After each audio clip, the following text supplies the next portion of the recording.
मानव समाचार, मानवता के हक में। आपण पाहत आहात मानव समाचार मराठी। पाहूया ठळक बातम्या। मालेगाव येथील मालेगाव युवा संघटना महिला फोरम तर्फे मोनाली देवा पाटील यांनी बाराबंगला भागात रंगपंचमीचे अतिशय जल्लोषात आयोजन केले।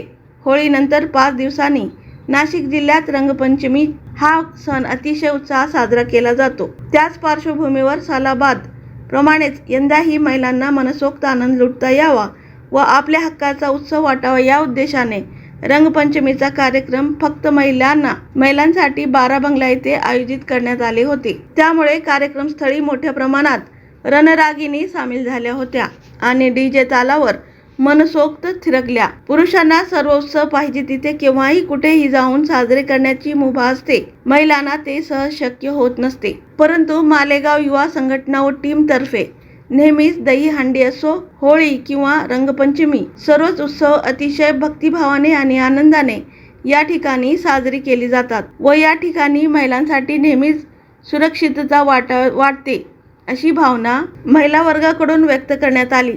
संपूर्ण मालेगाव शहरातून या ठिकाणी महिला भगिनींनी मोठ्या प्रमाणावर उपस्थिती लावली। पुढील बातम्यांसाठी पाहत राहा मानव समाचार मराठी। सत्य नेहमी सत्यांसोबत।